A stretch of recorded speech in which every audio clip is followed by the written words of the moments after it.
and well-researched individuals I know on space weather and the Schumann resonance and its impact on our consciousness.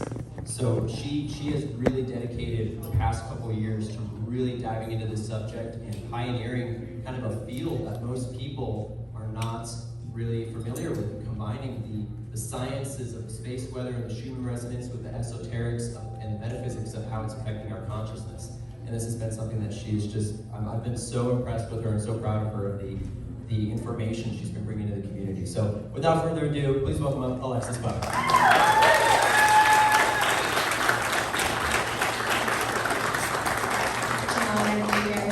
Thank you for having me and thank you for coming to our event. It's been an honor to see all your beautiful faces. I am Alexis and I have a project I call Ascension Diaries.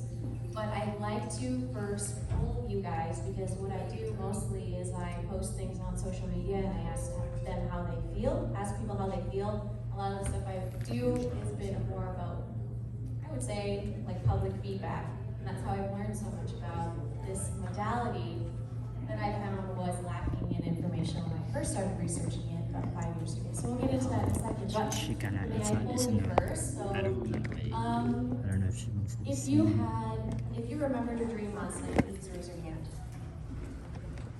Awesome, that's really good. If you've heard of space weather or the Schumann resonance, can you raise your hand? Nice. And if you've heard of my particular blog, could you raise your hand? Yeah. Thanks, guys. So it's an honor again, and we want to do more events so we can be more. I'd say like I can meet people who actually been watching what I've been doing online and actually like what I do online. So we want to make more events and like get more intimate and meet more people because this topic takes some repetition, I've noticed, for new learners and so on, but since some of you know what I'm talking about, it's going to make it more of a personal presentation. So I want to talk about why the Schumann resonance became my pursuit and ask the question, are ascension symptoms real? So I have some information about that and I hope I can inform you. And if you have any questions during the thing, just raise your hand right away and I'll come to you and then we'll do some questions at the end. Sound cool? Okay, cool. Beep, beep. That's awesome. Where's the green screen?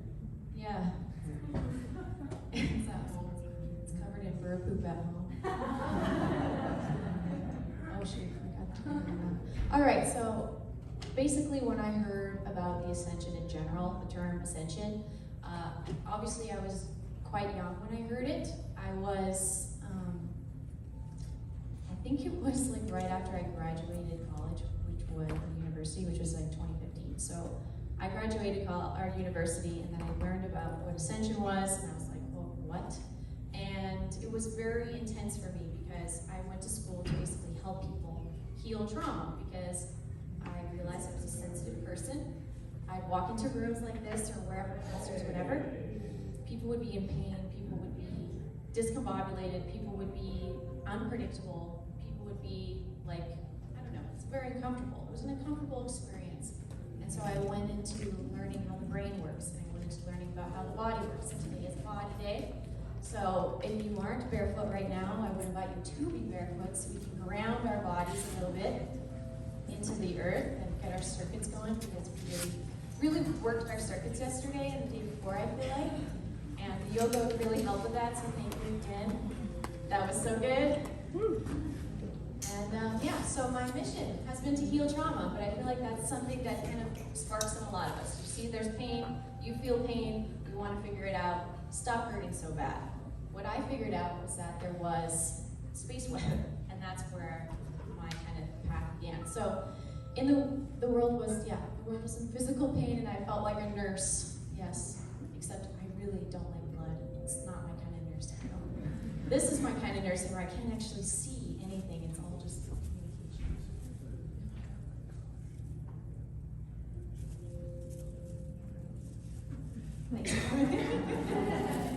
All right, so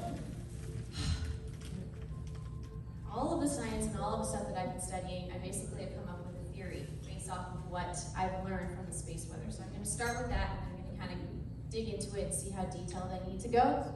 But this is just my theory so far about 5 years of doing this, and basically the charts that I watch, which I'm also wearing, this one is particularly important to my research, which has been a chart functioning through Tomsk, Russia, so it's on the opposite side of the planet from us, but all of the readings I see on here seem to correspond in the proper time zone, proper timeline with everyone around the planet who's watched and looked at my blog, basically. So I wrote that these charts may model the solar flare and global brainwave changes in real time, and that's sort of the theory I've been running off of. With the Schumann resonance in particular, they talk a lot about it being the heartbeat of the planet, which I understand because there is a diurnal day-night shift, but there is also a huge connection to your brainwaves. And I know this is body day, but that thing's stuck inside your body and it does a ton for how your body behaves throughout your life.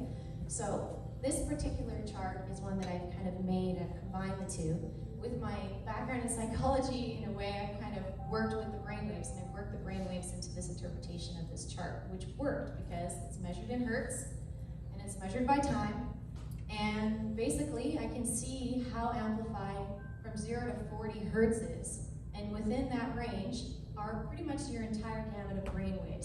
So this is a planetary, extremely low electromagnetic frequency, which means that other scientists are like, this isn't important, it's not loud enough, it doesn't really matter.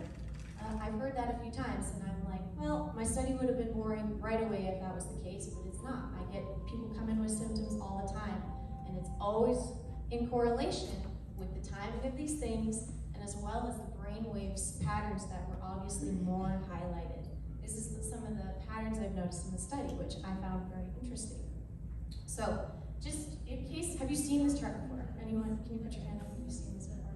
Yeah, it's like hugely popular now. So, delta is obviously your first one. This is 0, this means you're not alive, obviously. And then we start going into, oh, you're kind of alive, and you're basically just as deep as possible.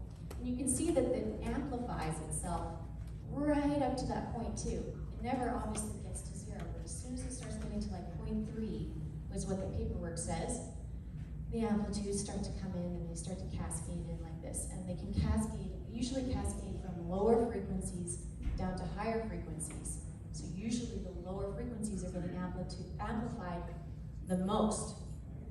So when frequencies in this area, for example, theta, that's your memory, your navigation, meditation. Alpha, this is this little area right here. This is the Schumann resonance right here.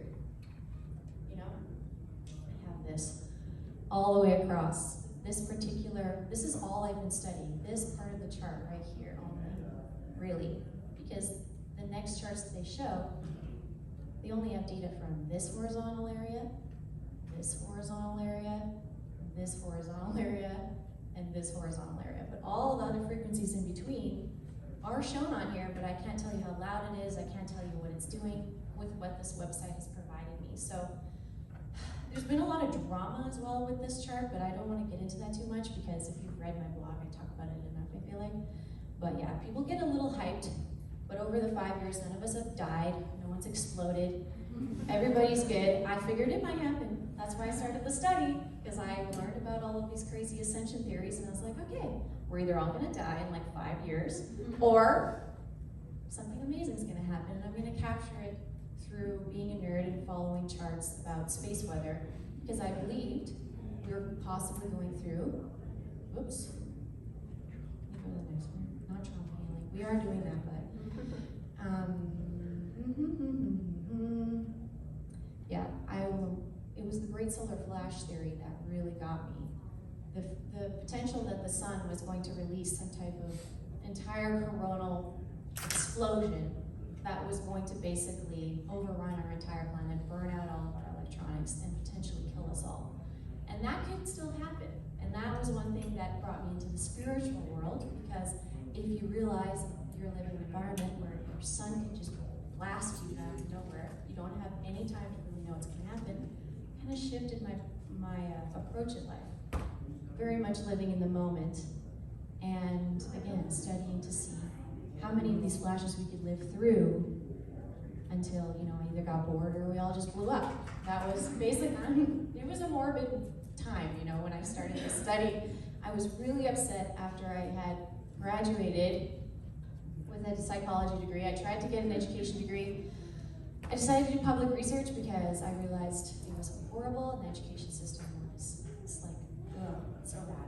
So, yes, the opportunities about science and it being an actual philosophy of theories about how things work instead of it's not as much a law, it's not as much fact all the time. Science is a continual philosophy that seems to happen, but it's constantly changing as well based off of our environmental factors.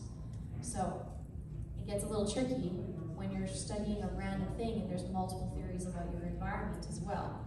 What the planet is like, what the atmosphere is like, how far the sun is, what's going on in space.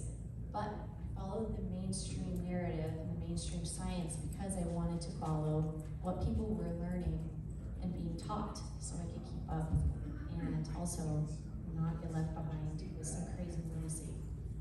Right, so I had many questions about all of my experiences and learning these things. Honey, can you go back to the other slide? Other slide, go backwards. Thanks, I just need to catch up on myself for a second. Yeah, I learned about, okay, yes. So basically, the term event, have you ever heard of the term the event? Okay, so how did that make you feel when you first heard that term? Thumbs down or thumbs up, maybe. Okay, so we're having some mixed reviews. I definitely was like, and I still am sometimes. I followed a bunch of groups on Facebook and so on when I learned about this as well, because I wanted to know what the hell was going on. And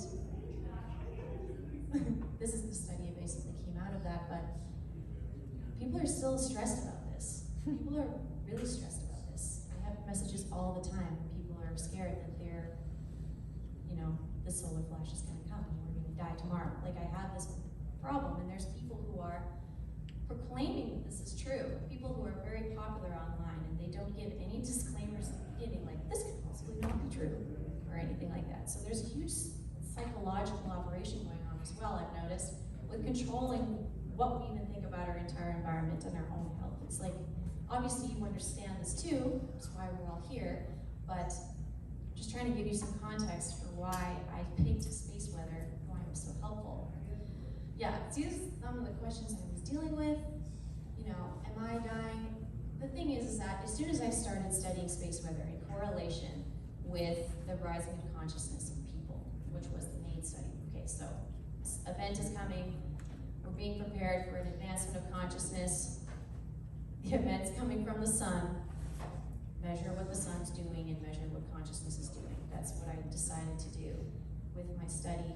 And when I did, immediately I started noticing a huge correlation between space weather and my own behavior. And as well, I was losing grounding. I was becoming ungrounded doing this study, which makes sense because it is basically studying the area off the ground and up pretty much exponentially. So that makes sense. That's why I'm going to be barefoot, and why my study has also concluded a lot that people who are interested in this particular area of study also are sometimes ungrounded people. Spiritual people also can become ungrounded. They can kind of lose track of what the herd is doing or what the masses are doing for many reasons. And a lot of the messages I do get still is I'm losing control, I'm losing my perception, I don't want to be here, I need to leave, and all of these experiences. And I've had those as well. But what grounded me again, and what grounds I tell other people, is obviously the connection to your body and connection to nature, which is something that obviously in my pursuit when I was in the Matrix I was just diverting farther and farther away from that. And that just kind of, right as soon as I figured out that I couldn't study space weather and be any type of professional, because if you're not connected to the planet, you're gonna go crazy basically. And I was quickly becoming unconnected. So I deal with a lot of people who also have these questions because I had those questions. So I had these wounds, now I attract some people with the similar wounds, but it's okay because obviously there's answers to a lot of these questions, and sometimes it just takes time and maturity and pursuit of knowledge, which is why I've gone to so many conferences and I've met so many wonderful people who speak about similar topics, but not so far in space weather. But one of the big, like I just mentioned, that the body holds the answers. And during space weather events, our body is what is really, and what I've noticed is when I get a lot back, is where most of these symptoms show up, is your body. So the physical body is such an incredible tool for grounding and moving electromagnetic energy. So good that we don't think about it, we don't notice it until it's overloaded and you're not able to process your energy. And then obviously things start getting awry. And the symptoms begin to show up in areas in which you need to work and bring some more consciousness to. This is normal stuff, you guys know it, but with space weather in specific, there is some patterns. So the chakras are also in play. So specific chakras I've noticed during specific space weather events will be highlighted. So, January 12th, everybody was nauseous. Why? Why did this solar flare make everyone nauseous? Or why did this solar wind even? Sometimes there's events that don't align with any of the solar information, so they're coming from some other cosmic source, or they're coming from the Earth itself, which is extremely possible with the technology, and I've since learned that. If you've ever heard of CERN or HARP, there's stuff like that out there. They're very powerful. So, if you've been struggling lately, especially since your spiritual awakening, with sleep disturbances, headaches, body aches, hot flashes, chills, heart racing, exhaustion, increased energy, ear ringing, flashing lights, nausea, have you noticed these symptoms in yourself at any time this weekend? Yes. Which ones in particular? Up here? Which part of the body? Is it the head? Heart. Interesting. Okay, cool. So it's funny too, because watching the space weather events come in, obviously you get to see the physical weather, which is a manifestation connected to space weather, because clouds are formed from cosmic radiation. So when there's more cosmic radiation, clouds begin to form and rain begins to happen, and then lightning obviously is a huge part of it too, because that's what runs this entire circuit of our planet is lightning. So there's a lot going on, and our bodies are weird. And again, I get a lot of messages, hey, what's going on today? I can't move. I get that one a lot. I'm so tired, I did not go to my job, I did not go to my thing. And people begin actually falling away from all of the, I would say maybe ego connections or things that you feel like you need to do or you're obligated to do. Those things begin to fall away, and they fall away in unison and in time, almost always with these space weather events. So if you're like, oh, I'm having a revelation and I kicked that toxic person out of my life, or I just had an epiphany, I would invite you to potentially check the space weather charts, which there are a ton of, or you can just follow my channel and just check it out and do your own little study and correlation, because this entire structure that we live in, this whole thing, this whole energetic oneness, there is so much to gather and give yourself some information into your body and understanding of your health. Your mental health is also extremely, extremely important with your body health, because our mind is usually the busiest. And obviously, like I mentioned, the Schumann resonance affects your brainwaves a lot.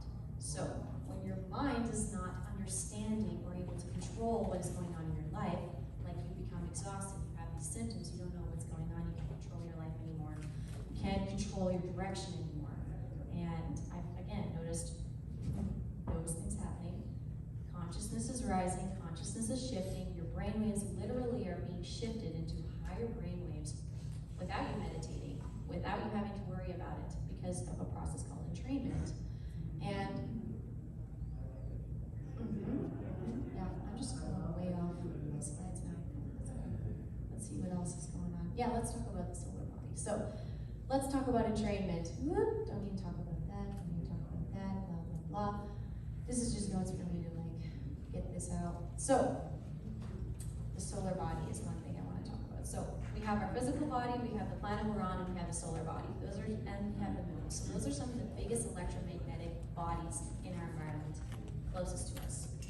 Therefore, because of our closeness and our likeness, because we were born here, where we can survive in the sunlight and we can also survive the moon's effects on us as well, we are in this system of entrainment. And so when those bodies are vibrating, we cannot vibrate harder or louder than those bodies. They're just simply bigger than you, they're more amplified than you. So you tend to fall into the rhythm of nature. And we try to fight it, but I've noticed now that there's theories about this ascension and about this consciousness rising is checking out over the last few years. People are making different decisions. And I want to inform you more, connect you more with this network that's outside of you, that is living and breathing, has a personality, has history, and talks to you, loves you, cares about you. It's what I truly believe. And one body that obviously is kind of underrated is our sun and our star, and how important it is to our lived life. And it's just, I just want to take a minute and just say thank you to our star that gives us life, because it's so cool when you really think about it. And our star is just a tiny piece of this huge structure, which is within another huge structure and another huge structure until, you know, whatever it is, this giant egg we live in or something. I still don't know, the jury's out for me still on that. But I'm still trying to figure it out through research. But this is called the Manikia. It's a Hawaiian word, supercluster. And supposedly our Milky Way galaxy is like over here, and our planet, you know, obviously we're this tiny little dot right here. This huge structure is living, breathing. It's sending through these tendrils, even sending constant electromagnetic. It actually is kind of like a placenta. And we're like this living body in here almost. And it's fascinating to me that there is energy charging from this whole system right through us, right past us, and connecting us through our star. And that I believe that our star is being pulled through rotation of the Milky Way galaxy, and the Milky Way galaxy being pulled into rotation of this giant body here. That's the current theory I'm working with. And obviously with your own bodies, you can go really, really expansive outward, and you can go really inward with the tiny, tiny atomic bodies. They all mirror each other and act the same.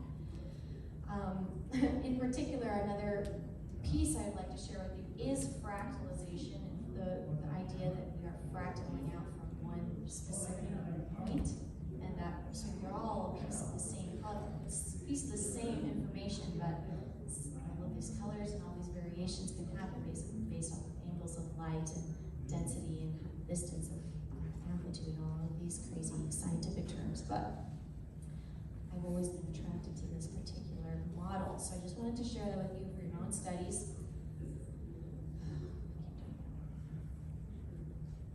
So in our local star system, here's some things that you may want to know if you want to track space weather. So the first thing, which has been happening a lot more, is called coronal mass ejections, CMEs. They have an impact here, in my opinion, instantly, as well as before and after. And that is because I've been recently aware that the corona of our sun actually basically extends all the way out. Its magnetic field and its corona basically touches our planet all the time anyways. So everything that's happening there, even though it looks like it's far away, that body is actually extending to our planet. So it's like right away. And we get the information, they say, from these coronal mass ejections, and it's like, oh, the light from the sun takes about 8 minutes to hit us. Which I'm not so sure if that's actually true, but these coronal mass ejections are moments where the sun has these huge bursts of light, these huge bubbles of light. And I don't know if you've seen the charts, but I share them all the time on my blogs. And the LASCO satellite is one that you can look up.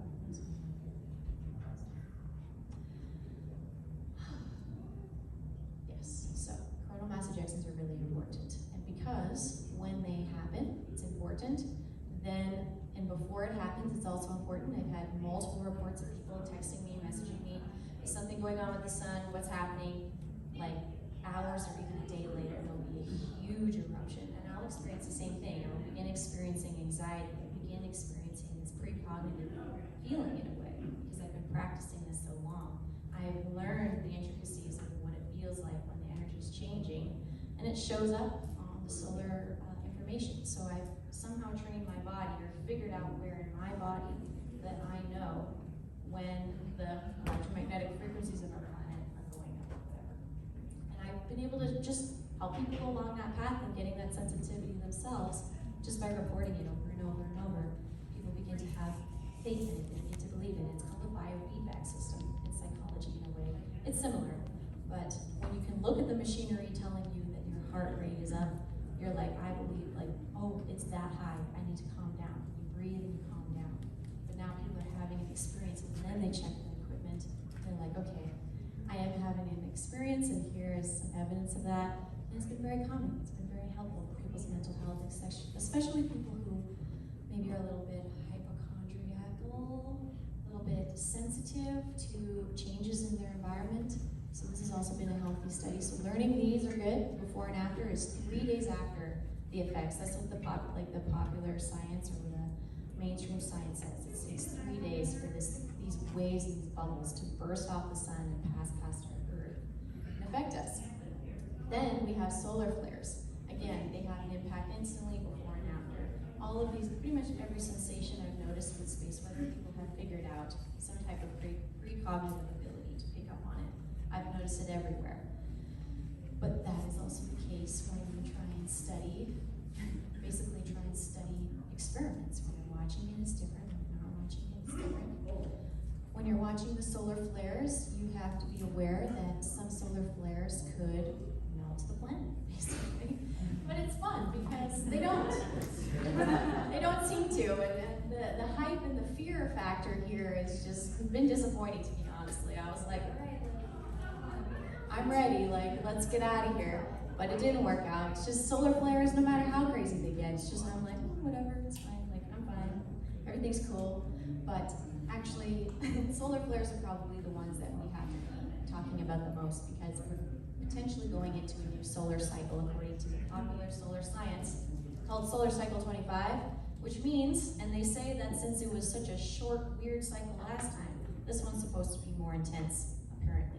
So what does that mean? More coronal mass ejections, more solar flares, more data for me to mine from people, but also potentially events that begin to kind of back-to-back with each other in an uncomfortable way. And that's been something I've been kind of watching and waiting for. But benevolently, I've noticed that there seems to be some type of schedule.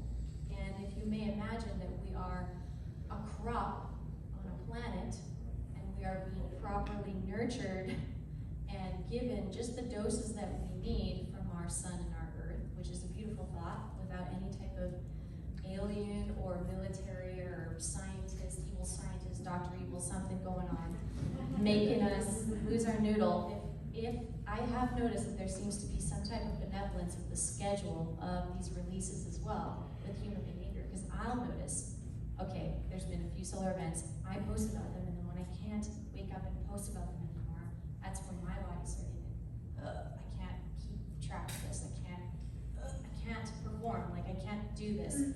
And then how far past that point, how many more solar events can happen after that where I'm like, can't even focus, but it never gets to that point. It seems like it takes a breather, and then more come another week later, and we're like, oh, where's the next one? Because we're rested by then. But so solar flares have multiple classes.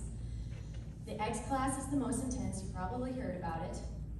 And we've been getting mostly A, B class going on. And solar flares are instant. They're in a spectrum of light that's a lot faster than coronal mass ejections and solar wind. They're super fast. They're actually pretty hard to actually see. The instruments to actually see a flash, I guess it's actually pretty tough. And this spectrum of light shoots right at us, through us, real quick. But most of them just shoot in other directions. They go and hit other planets. And another thing that you should know about is solar wind, which is constantly happening all the time, which is why you can feel the sun, obviously, when you go outside. And the solar wind is just charged particles that are heading out from the sun that have escaped its magnetic pole and are shooting out there.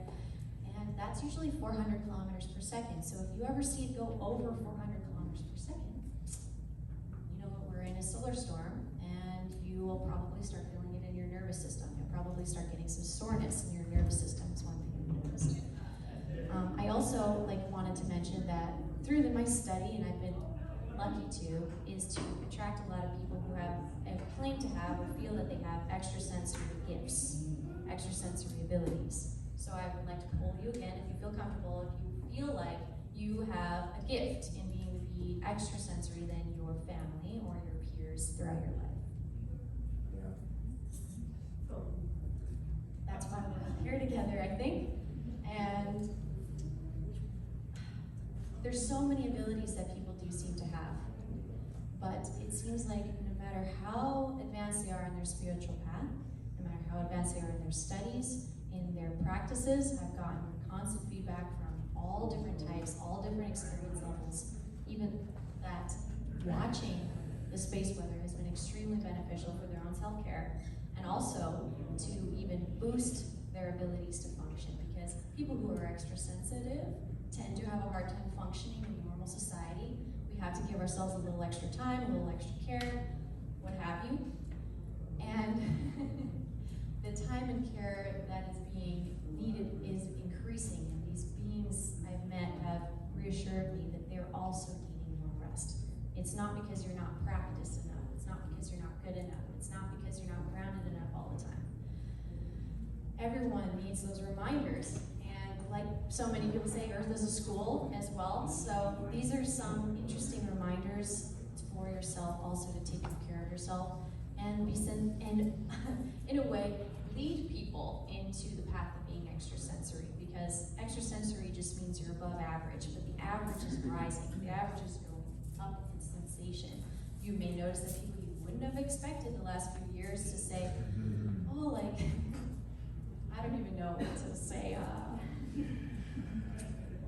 had like the craziest dream and now I'm gonna quit smoking, or like, I just don't want to work there anymore, or I saw grandpa, or whatever. People are having like medium experiences, psychic experiences, they're having precognitive experiences, people who have no idea what these things are. But many of us have been training for these days, and every time these solar flares come in, I'm like, there's another group of people that are, something is turned on. There's another wave of people, and another wave of people, which is why I continue to be consistent online, because people just rotate through me whenever they're done. They just go on to the next teacher, and they go do the next thing. I've had to hold the ground for space weather because it seems to help people who are freshly aware of energy understand how to navigate the world when they're having these crazy symptoms. Whoop.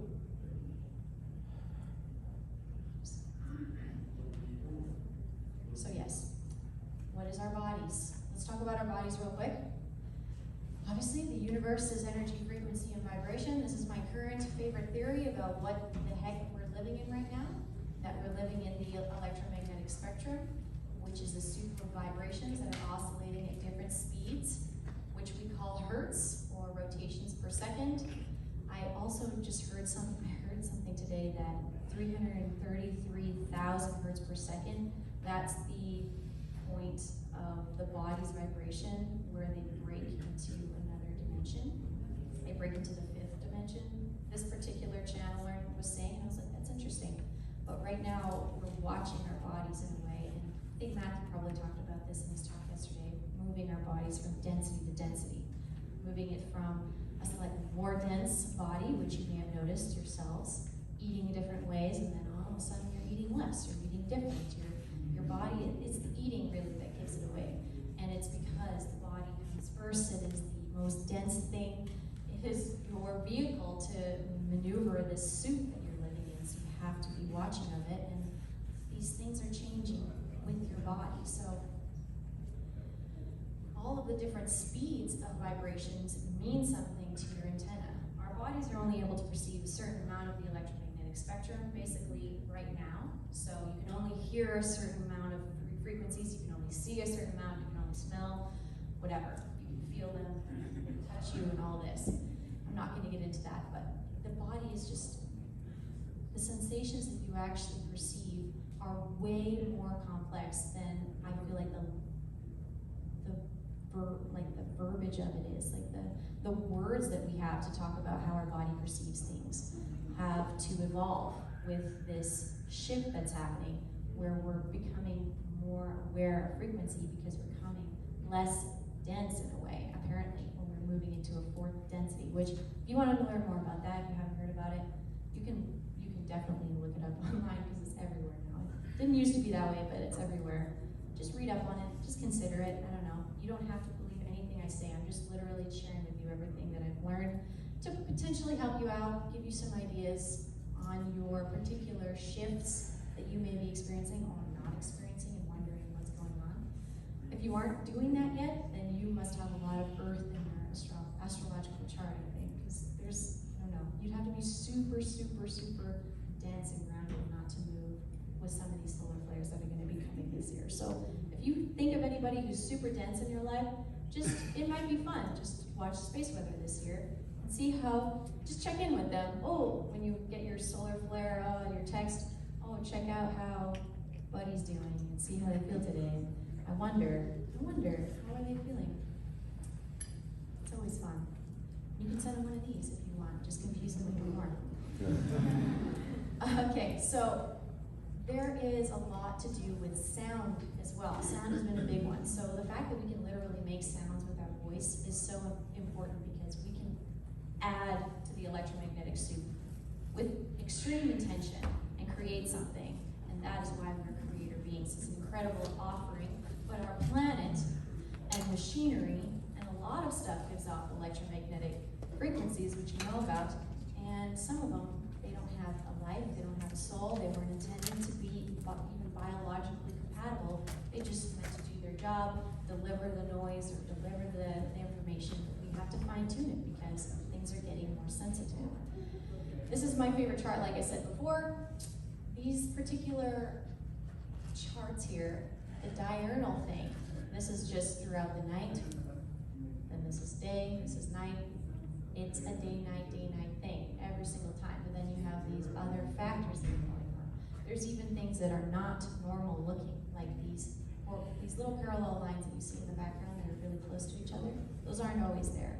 And this is what my study has kind of led me to, is being extremely suspicious, basically, about the management of this space, the management of our brainwaves, because obviously, if you aren't meditating enough or reaching gamma enough, you aren't getting those moments of breakaways from beta or delta brainwaves, you're either dead asleep or you're working on something, you are easier to control, basically. So I've been watching, literally, mind control experiments potentially for 5 years, where they're amplifying areas of our whole planet, which is much louder than our brains, and our brains will entrain to it just because we live here, and just blasting these specific areas that are just in our brainwaves, and Russia's just putting it out online, updating it every hour, and then sometimes they just shut it off, and they're like, you know what, you don't need to see that experiment, and then they move on, and that's my running theory right now, but it's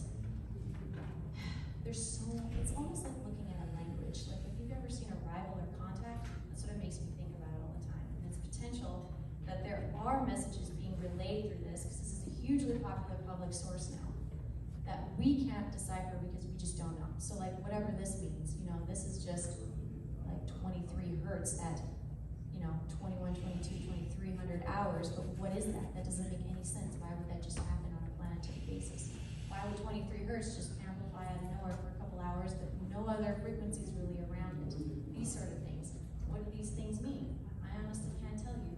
But I hope over the years someone's going to just approach me and be like, just like tell me what the secrets are, because it's kind of sketchy. Like, I'll be honest, like researching this, I was kind of like, ooh, where am I getting myself into? Like, I have to be careful what I think I'm seeing, because I don't want to get involved with arguing or ruining anyone's plan too much until I've built my own army, of course. So if you guys want to enlist, just keep following. I'm just kidding. I don't need to do that. It's already being sorted out. Wait, what is this? Okay,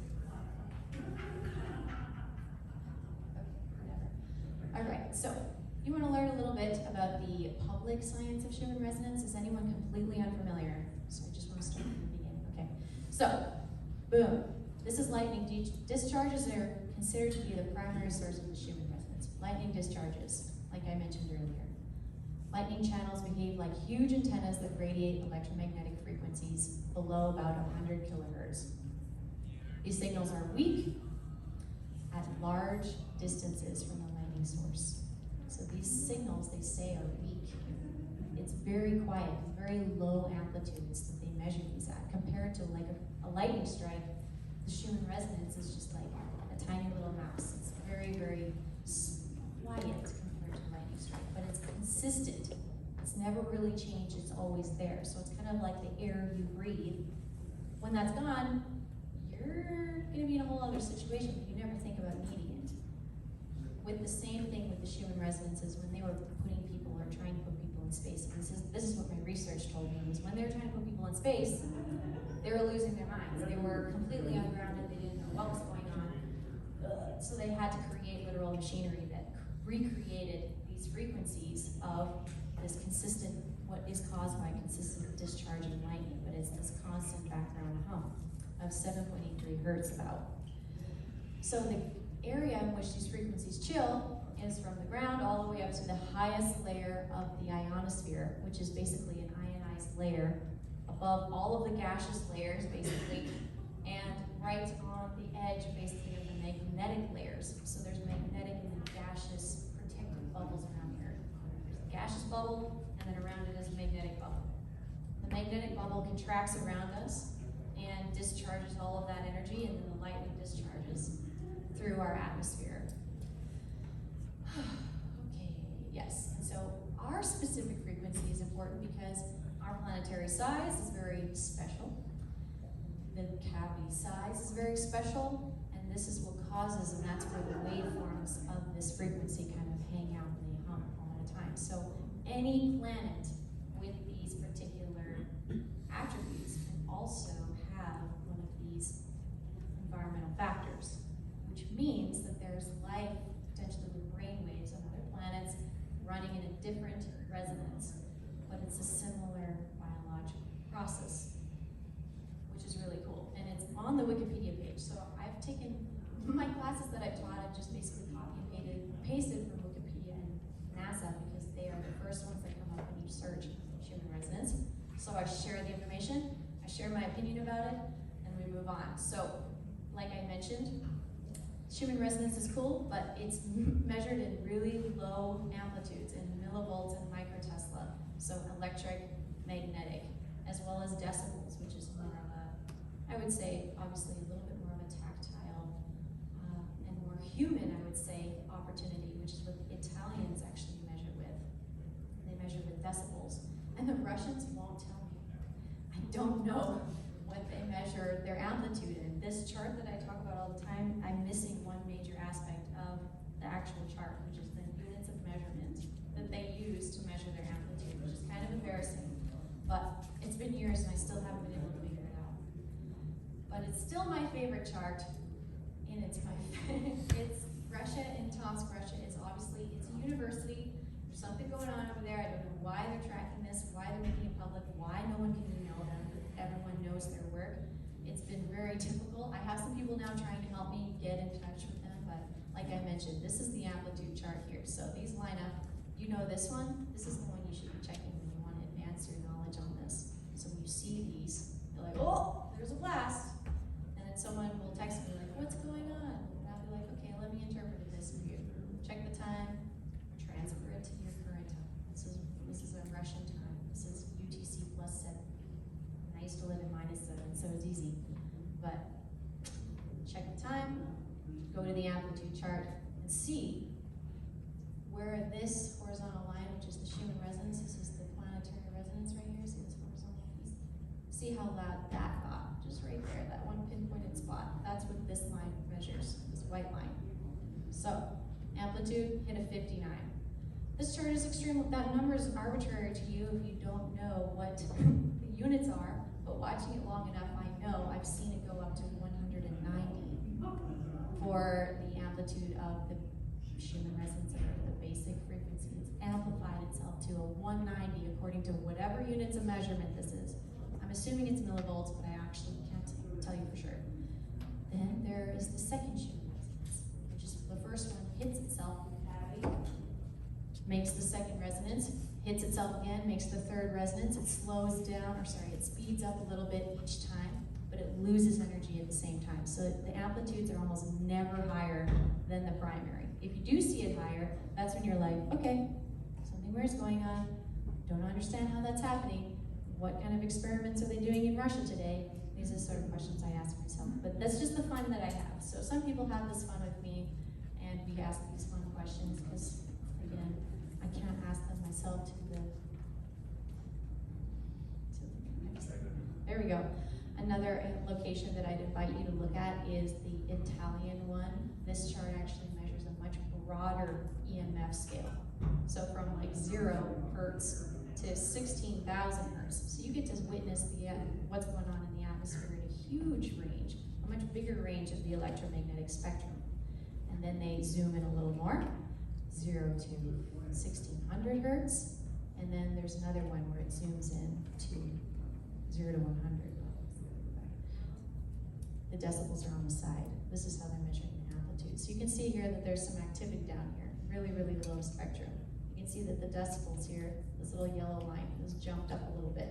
And if you see real slightly, it says minus 60 decibels there.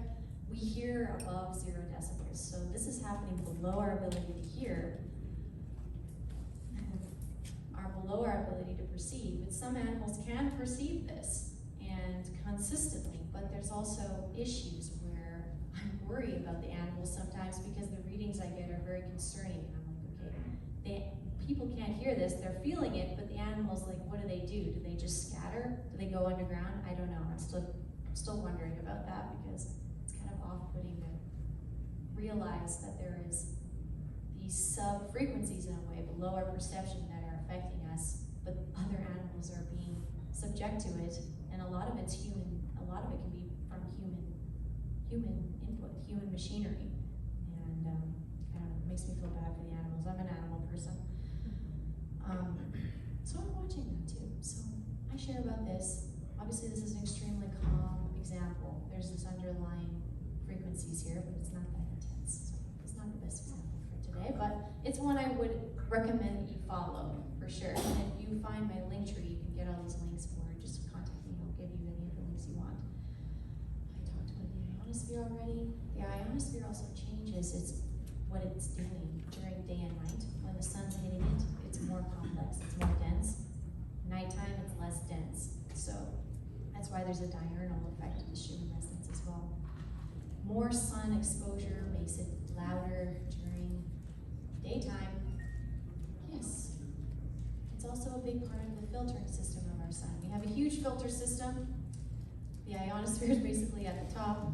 It filters through the gas. You don't get fully radiated, so like all these X-class solar flares and these X-rays that are coming in, you can see that they actually get pretty darn close. And when they get super intense, they can get through here.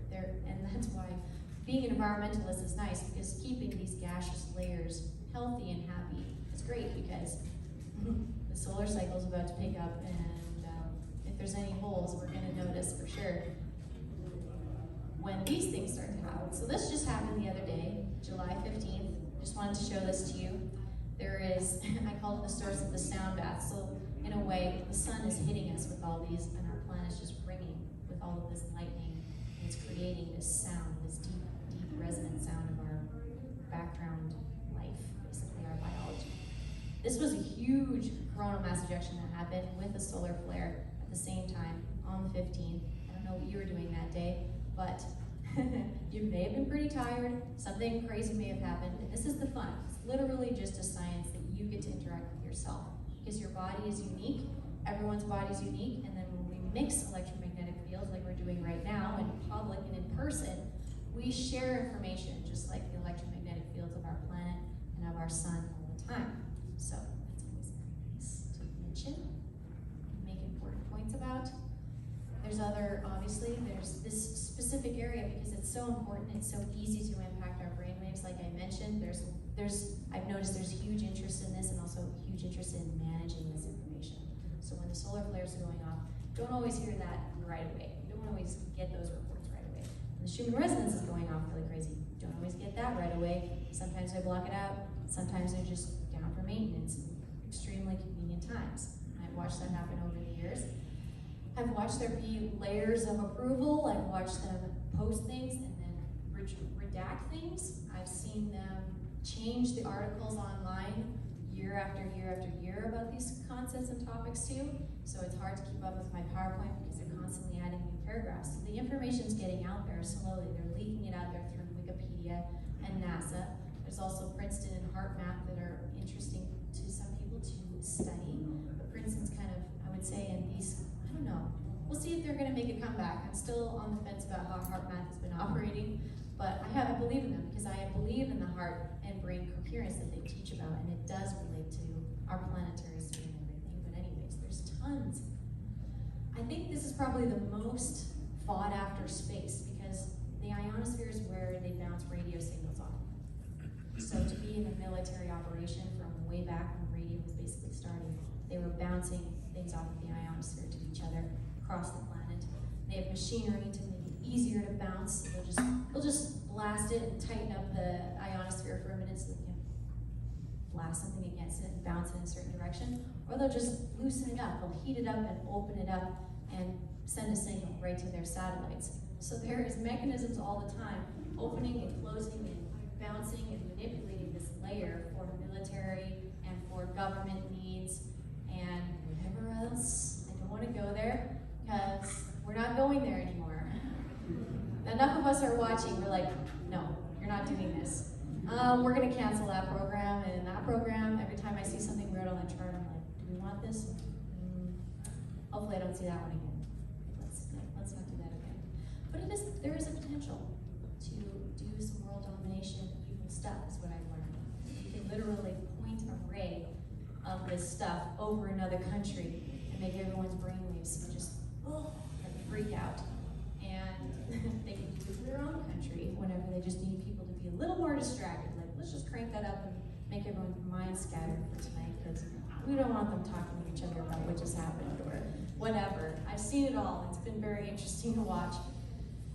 But yeah, I was upset because I didn't learn about this in university, and it's such an environmental factor to our brain and our body health.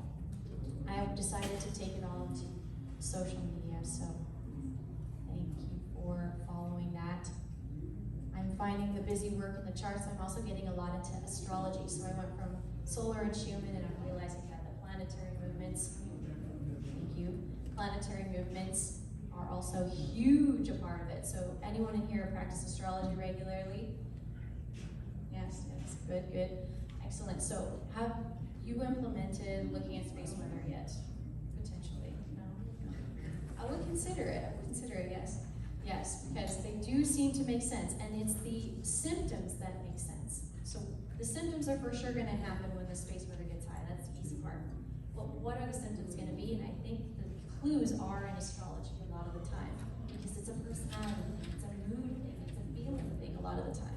It's been very interesting. So having a spiritual and scientific background has been nice because you realize that these other modalities are actually very important to use together, and it's the separation of them that's been the frustrating part. And finally, unfortunately, I have to expose Mr. Schumann a little bit before we go. And I recently saw on the Wikipedia page, which wasn't there before, that he was in Project Paperclip, or Operation Paperclip.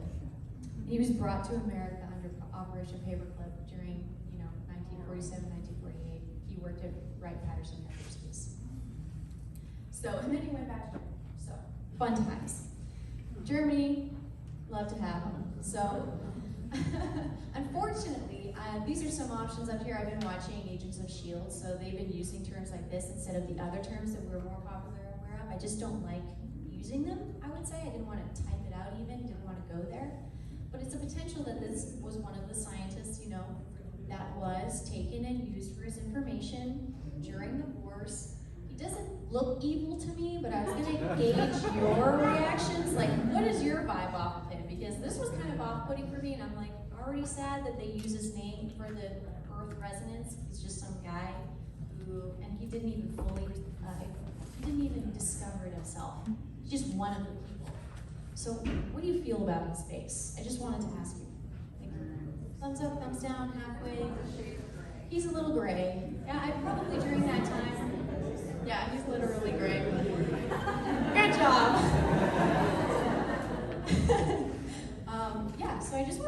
actually ask you how you felt about that, because it was like, okay, that's a little off-putting that he was here, but also very interesting. So I think that there's more disclosure to come out about this. There's a reason why we've been allowed, I haven't been censored almost at all, compared to my friends disclosing other truths that I believe are just as relevant. I've been censored less during some times and censored more during others, but there's a lot of disclosure to come out about this and about the sciences and how they've been controlling the entire atmosphere and the electrical currents in there. I think it's been a war and a fight for a long time, and that's probably why I'm so into it. It could have been my last life. I could have been this guy, like, I don't know. Might have been. Like, I don't know why I'm obsessed with it so bad, but maybe I have to, like, clear his name, like, he's not a Nazi, kind of. Like, sorry. I honestly don't know, and I feel bad that I've been, like, saying his name so often, and I learned that he was potentially, like, co-opted by the Nazis, but whatever, you know, that stuff happens. You find out when you need to find out. Yeah, so there's like tons of other people's names in here, and the history on the Wikipedia page is getting more intense. Just keep looking it up if it's something you're interesting to you, because they're disclosing it through Wikipedia apparently. So one last piece of advice, I think that's all I have left. What else do I have left? Oh. That's it. Okay, good.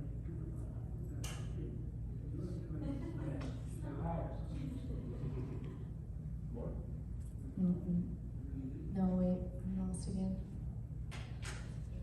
Anyways, quick question. Anyone want to do a question? Okay, go ahead.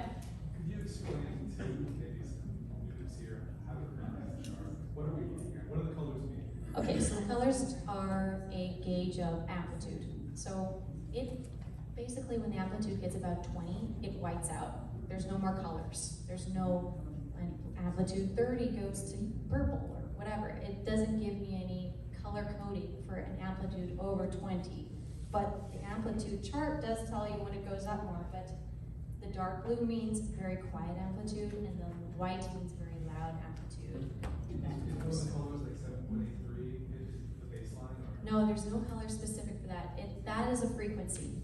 7.83 is a frequency, a hertz. So it's always that. Mm-hmm. And then so the colors are And the just amplitude is what we measure. So it gets louder or more powerful, or less powerful.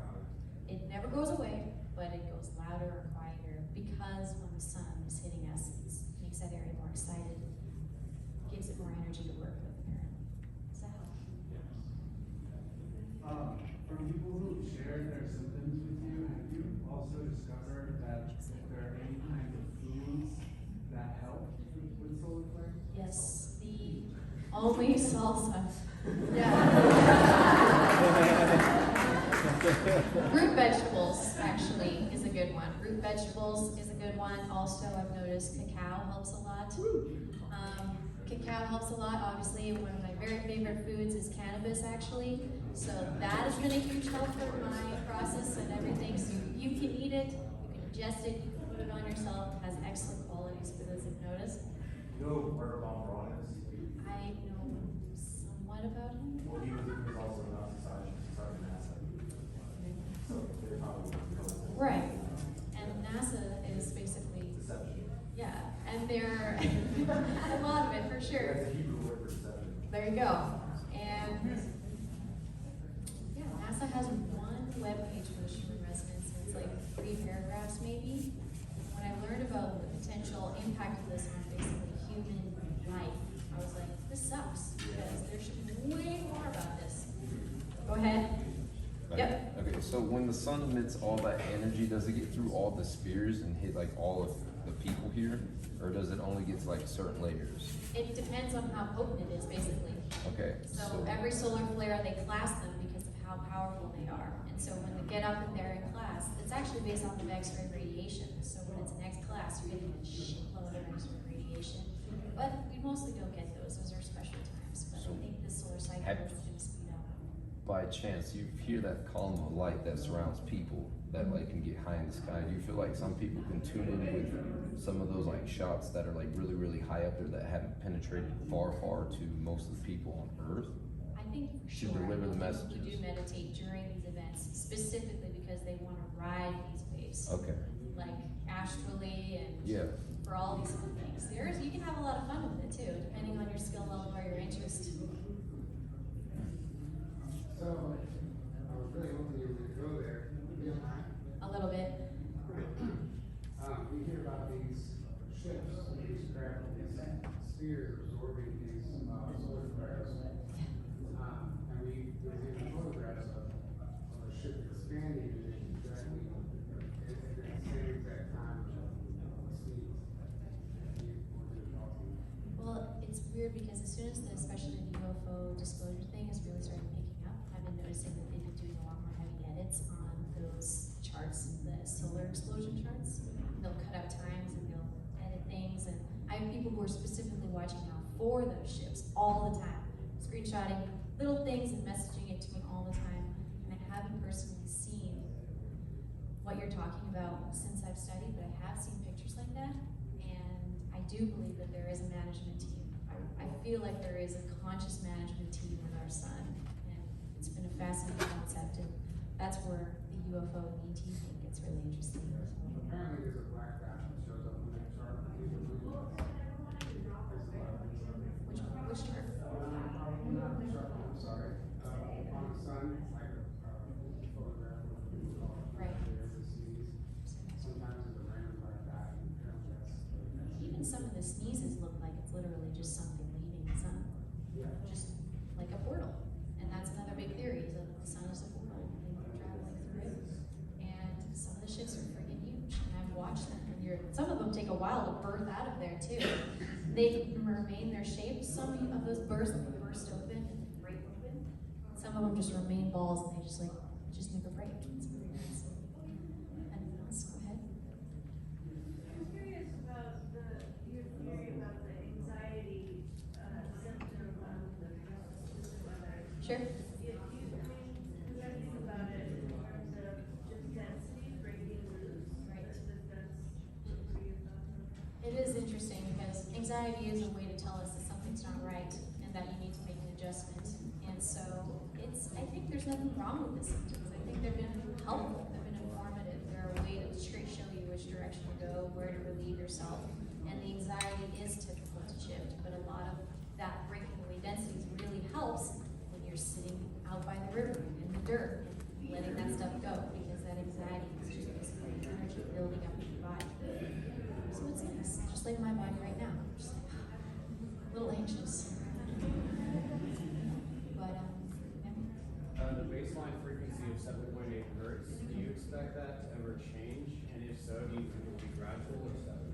I think it's possible that our planetary shape and the distance between the surface and our atmosphere could change, but that would be a huge shift. Like for the math of it and the shape of it, I don't know how that would happen, but maybe I do know. I'm just being ignorant. But like, how would the planetary sphere expand or contract? And it could be gradual or it could be right away. But I'm not sure. I don't think that it's supposed to change. So the fact that they can say that the Schumann resonance is rising, sometimes they think it's rising in frequency and our planet's going from 7.83 to like a 9 or a 10 or 100 or 1,000, but it's the 7.83 just getting really loud and going quiet, really loud and going quiet. It's the amplitude that rises and falls all the time. That's what I've seen in the study. Go ahead. What are the specific channels you recommend to the beginners on this to follow for the residents, and then what your blog Sure. is? I recommend you go to Suspicious Observer's YouTube channel for solar weather, because he does it every morning and it will at least tell you if it's earth facing or not, so that's helpful. If any explosions from the sun are earth facing or not. I don't even know how he fully figures that out, but he has way more experience than I do. But with the Schumann resonance, I would recommend that you do your own research and follow just raw data output, and potentially if you want to follow my blog, you can, but I wouldn't recommend anyone specific to tell you what to do with the Schumann, because I've honestly haven't found anyone I trusted yet. Where's your blog at? It's on Instagram, Facebook, those are my best. Where do you like to read blogs?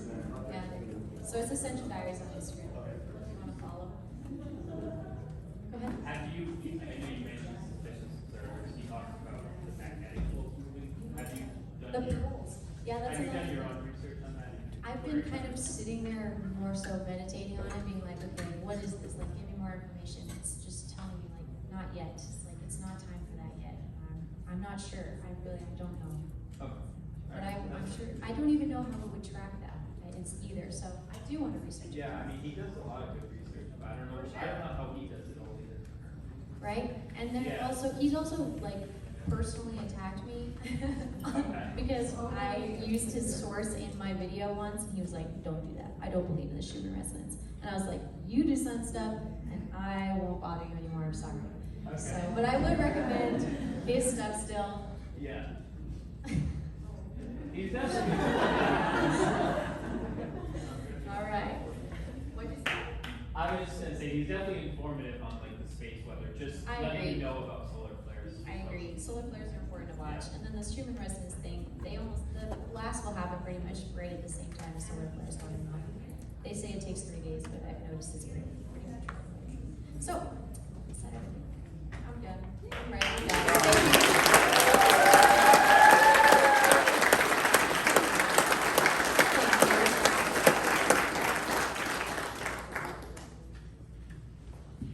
Thank you. We're gonna get right into our next speaker, guys. Hey. Not going from somebody's camera. Let's give Alexis another round of applause.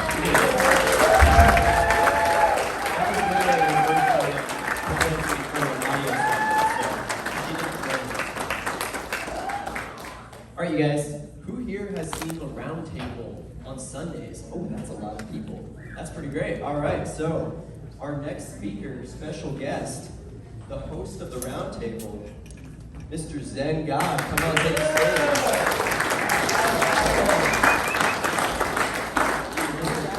Intro for him.